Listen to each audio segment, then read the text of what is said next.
At the age of 30, he first ran and won as municipal mayor of Dolores Abra. In his 3 consecutive terms as the local chief executive, he has transformed the 5th-class municipality into one of the progressive towns in the Cordillera Administrative Region and a consistent awardee of DILG Seal of Governance year 2016 to 2020. His numerous awards and recognitions include the Most Outstanding Mayor in 2013 by the Superbrand Marketing International Incorporated. After serving Dolores at the age of 40, he became the youngest administrator of the National Tobacco Administration. We have with us today the Deputy Administrator for Administrative and Finance Sector of the National Irrigation Administration, Mr. Robert Victor G. Shares Jr. Good morning, sir. Morning, Sol. Apo, Sir Victor po or Sir Robert ang gusto niyo pong itawag ko sa inyo, sir? JR na lang. Sir JR, yan. Sir JR, thank you for allowing us to share your life story here in Storyamia.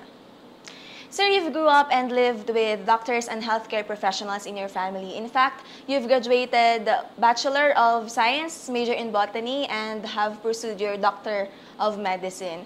My question is, what have made you decide to venture on another career path, which is politics? Well, it was an accident. I was on my 3rd year as a medical student. I was on my exam week. Then all of a sudden, I decided to shift career. My father and my family was in the United States. Then I just called them and sabi ko na lang, pa, quit na ako ng medicine. So he was very, very mad because we are family of doctors. We have a hospital in our province. Sabi ko, I think it's about time to shift career. So I decided to go to the province and to serve my hometown, Dolores. Primarily because I wanted change. I was 26 years old then when I quit medicine. So when I first ran, I lost by 31 votes. I filed again for the mayorship in 2010. I was 29 years old. I won by about a margin of 1,300 in a small population of 3,000 plus. Wow. So that was the start of a life in public service. Sir, ako po bilang segment host, gusto ko po yung natututo ako sa stories ng journey to success ng aking mga interviewees just like you. Sir, back then, ano po yung pinakagusto niyong part ng pagiging isang mayor? Mahirap. Sa isang nagtatrabaho, mahirap. Sa isang gusto lang maging mayor, madali. Doon tayo sa mahirap kasi I started from nothing.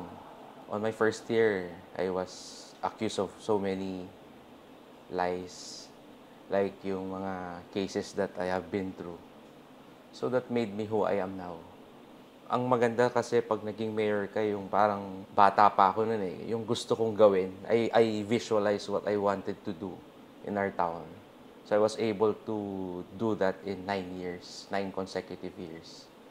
So I'm happy that I was able to transform the town. And of all my dreams and aspirations, nagawa ko siya. Nagulat ako nung after sa pagiging mayor, na-offer naman sa akin yung National Tobacco Administration. Sir, we can say na lahat po ng hardships and challenges na na-endure nyo nung kayo po ay naging mayor ng Dolores ay naging worth it naman po. In fact, nanalo po ang inyong town bilang top 5 in terms of excellence in public service based on ARTA po. Ano po yung tungkol dun, sir? Yes. ARTA is the Anti-Red Tape Act. We were chosen as one of the top 5 municipalities in the whole Philippines. Wow. We were the first awardee in the province and I think in the whole Cordillera. Sabi ko lang, ginagawa lang namin yung trabaho namin doon. And then I tell my co-employees that you just have to enjoy what you're doing. You have to embrace your career. And at the same time, I do not believe in biometrics. In our town, we don't have biometrics. Oh, really? In the local government unit. Ako, I allow them to go at home to cook their food, tas balik. And then sabi ko, don't leave yung mga tao na nakaupo na parang walang mag-a-attend sa kanila. Pagkaupo na tao o ng mga kasamahan natin, you ask them anong kailangan. Yun na, nakita nila, biglang kinongratulate na lang ako na you're one of the top 5 awardees of the ARTA in the whole Philippines. Ito na yung pinagpaguran natin, sabi ko. tuloy-tuloy lang yung trabaho natin. Tapos sunod-sunod na yung naging awards namin sa town. So hanggang binigyan kami ng DILG ng Seal of Good Local Governance for 4 consecutive years. 2016, 17, 18, 19. When I end my term. Binigyan din kami ng, I think, 7 times as child-friendly municipality. And then I was awarded also the most outstanding mayor in 2013. Sir, bagay sa inyo yung pangalan na Victor. Galing po sa inyong father po ba, sir? When I was being born, my father was taking his oath as mayor of the capital town. His name is Robert. Dinagdagan naman ng ninang ko ng Victor yung name ko. So all my children are named Victor din because every time na nananalo ko, nanganganak misis ko. Wow, galing. Galing. Alright, sir, hanggang paglipat niyo po ng NTA, naging victorious kayo. Ano pong pakiramdam na nipagpatuloy niyo yung mga programa na inyong ama? Especially ito pong 5-year na development roadmap or program po na STEP. To give you an insight, my father was the administrator then of the National Tobacco Administration. When he died of sickness in 2020, ako po yung hinalili at linagay na administrator ng then Pangulong Rodrigo Duterte. So I just continued the plans. May initial plan na 5-year development plan, and that is the STEP, the Sustainable Tobacco Enhancement Program. And that is to help the farmers primarily para po maipataas ang produkto ng tobacco sa ating bansa. Kasi ang sabi, it's a sunset industry. But I beg to disagree because dami nagtatanim. And this is the only crop that has floor price. We are talking about floor price. Ito po yung hindi na siya bababa. Ang problema kasi ngayon, may price ceiling. Pag price ceiling, sabi mo, it can go down kahit hanggang magkano. Pero yung floor price, hanggang dyan lang siya, pwede siyang tumaas. So, this is the only crop, high-value crop, na may floor price. So, nagkaroon kami ng tulungan with the private sector, and then nagkaroon kami ng farm clustering, block farming, and then yung mga subsidies na pwede namin ibigay sa mga farmers. So, in my 3 years as the National Tobacco Administration Administrator, I was able to help the farmers and at the same time also the employees.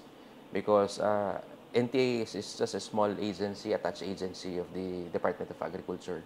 Kaya nung inayos po namin ito, we have about 500 employees. Tapos, ang dami mga vacant positions. So, I was able to fill it up. And I'm happy to say that I was able to craft that Sustainable Tobacco Enhancement Program together with our team and with the Department of Agriculture. Kaya yun po yung roadmap ng NTA ngayon. And I just hope that they will use that for our farmers. Sir JR, kanina po na-mention ninyo yung mga best practices po doon po sa Dolores Abra. Ngayon naman po, ano po yung mga best practices ng NTA na nadala na po ninyo dito po sa NIA in 2 months po na inyong pagsaserve as our Deputy Administrator? There's no secret behind that. So you just have to show your true personality. You deal with people as your co-employees. You don't show them that you're the boss. Siguro, marunong ka lang makibagay, marunong ka lang makisama. You eat with them, you go out, you hang out with them, you talk to them, tap their shoulders, ipag-usap. You know, when I was the administrator of NTA before, it was a very challenging position because I consider myself a pandemic administrator. Then, very challenging because ang hirap eh. You cannot go places. Nandun ka lang sa opisina and then you have to go to office every day. Tapos, kailangan mo isipin kung anong susunod na galaw mo. Maswerte lang ako kasi sanay na ako sa LGU. Kasi I'm also the chairman of the Disaster Risk Management Office of Dolores before. Siyempre, being the mayor. Kaya siguro yung pag-handle ng pandemic. So, pinakita ko lang na pagiging ama mo sa kanila, pagiging kaibigan, saka masaya ako doon. Dahil nagawa ko yung bagay-bagay na kailangan that time. And doon mo nakikita lahat ng realization sa buhay na hindi mo kailangan ng marami. And siguro, the way you see yung things in life, na kailangan mong i-share ko ano yung blessings na meron ka. And now, sir, ano po yung meron po ba kayong gustong i-share na gusto niyo pong ipatupad dito po sa NIA? As your Deputy Administrator for Administrative and Finance, it's how you handle people. Hindi mo naman kailangan ng matalino eh. Kailangan mo lang ng common sense. So ako, I always bring that sixth sense in me, and that's my common sense. Common sense. The way I manage my town and the NTA, siguro dadagdagan ko pa dito. Again, we always talk about the irrigators, the farmers. Why don't we talk about the employees? Ako, how can we implement things down if we don't see the welfare of our employees? Habang ini-implement natin yung mga trabaho, mga tulong sa ating mga magsasaka, tulungan mo din yung mga empleyado ng gobyerno kasi sila po yung nagpapatupad, nagbibigay ng tulong at pumupunta sa mga kasulok-sulukan na lugar ng ating bansa. Kaya bigyan mo sila ng lakas, bigyan mo sila ng tsansa, bigyan mo sila ng pagkakataon din to shine, and siguro matignan din yung ikagaganda ng kanilang buhay, ikagaganda ng kanilang mga trabaho. Kumbaga, tuloy ang daloy. Yan. From the top management to the employees to the farmers. Ayun, sir. Masarap po sa pakiramdam na makarinig po ng mga ganong words po sa inyo. And for sure, yung ating pong mga employees na nanonood nationwide ay natutuwa po na magkaroon po ng bagong Deputy Administrator na meron pong malasakit po para sa aming lahat. And with that, sir, thank you so much for being with us today. Thank you po. Sa higit isang dekadang paglilingkod at karanasan sa public service, siya ay patuloy na nagbibigay inspirasyon at walang sawang nagmamalasakit sa kanyang mga empleyado at sa magsasakang Pilipino. Siya si Robert Victor G. Sharias Jr. at ito ang istorya niya.